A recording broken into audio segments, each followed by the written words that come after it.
JDS Yeshwanthpur ವಿಧಾನಸಭಾ ಕ್ಷೇತ್ರ ಜನತಾ ಸಮಾವೇಶ ಹಾಗೂ ಬೆಳ್ಳಿ ಹಬ್ಬದ ಸಂಭ್ರಮದ ಸಮಾವೇಶಕ್ಕೆ ಸ್ವಾಗತ ಕೋರುವವರು ಶ್ರೀ ಟಿಎನ್ ಜವರಾಯಗೌಡರು ವಿಧಾನ ಪರಿಷತ್ ಸದಸ್ಯರು, ಸ್ಥಳ ಕೊಮ್ಮಘಟ್ಟ, ನೈಸ್ ಗ್ರೌಂಡ್, ಕೆಂಗೇರಿ, ಬೆಂಗಳೂರು. ರಾಯಚೂರು ಜಿಲ್ಲೆಯಲ್ಲಿ ಭ್ರಷ್ಟಾಚಾರದ ಮತ್ತೊಂದು ಪ್ರಕರಣ ಬಹಿರಂಗವಾಗಿದ್ದು, ಈ ಖಾತೆ ಮಾಡಿಕೊಡುವ ಹೆಸರಿನಲ್ಲಿ ಲಕ್ಷಾಂತರ ರೂಪಾಯಿ ಲಂಚದ ಬೇಡಿಕೆ ಇಟ್ಟಿದ್ದ ಸಿರವಾರ ಪಟ್ಟಣ ಪಂಚಾಯಿತಿ ಮುಖ್ಯಾಧಿಕಾರಿ ಸುರೇಶ್ ಶೆಟ್ಟಿ ಲೋಕಾಯುಕ್ತ ಬಲೆಗೆ ಬಿದ್ದಿದ್ದಾರೆ.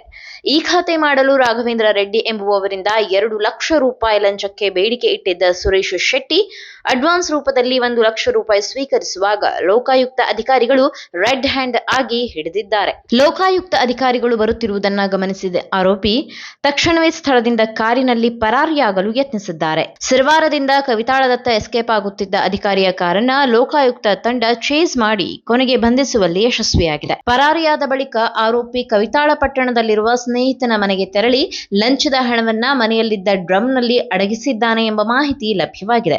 ಆರೋಪಿಯನ್ನ ಹಿಂಬಾಲಿಸಿದ ಲೋಕಾಯುಕ್ತ ಅಧಿಕಾರಿಗಳು ಮನೆಗೆ ದಾಳಿ ನಡೆಸಿ ಹಣವನ್ನ ಪತ್ತೆ ಹಚ್ಚಿ ವಶಕ್ಕೆ ಪಡೆದಿದ್ದಾರೆ. ಪ್ರಸ್ತುತ ಆರೋಪಿ ಸುರೇಶ್ ಶೆಟ್ಟಿ ಅವರನ್ನ ವಶಕ್ಕೆ ಪಡೆದುಕೊಂಡಿರುವ ಲೋಕಾಯುಕ್ತ ತಂಡ ಪಂಚನಾಮೆ ನಡೆಸುತ್ತಿದೆ. ಲೋಕಾಯುಕ್ತ ಎಸ್ಪಿ ಸಿದ್ದರಾಜು ಅವರ ನೇತೃತ್ವದಲ್ಲಿ ನಡೆದ ಈ ಕಾರ್ಯಾಚರಣೆಯಲ್ಲಿ ಪೊಲೀಸ್ ಇನ್ಸ್ಪೆಕ್ಟರ್ ಪುರುಷೋತ್ತಮ್ ಸೇರಿದಂತೆ ವಿಜಯ್ ಕುಮಾರ್, ಅಮರೇಶ್ ಸೇರಿದಂತೆ ಸಿಬ್ಬಂದಿ ಭಾಗವಹಿಸಿದ್ದರು. ಈ ಘಟನೆ ರಾಜ್ಯದಲ್ಲಿ ಭ್ರಷ್ಟಾಚಾರ ವಿರುದ್ಧ ಲೋಕಾಯುಕ್ತದ ಕಠಿಣ ಕ್ರಮಕ್ಕೆ ಮತ್ತೊಂದು ಉದಾಹರಣೆಯಾಗಿದೆ.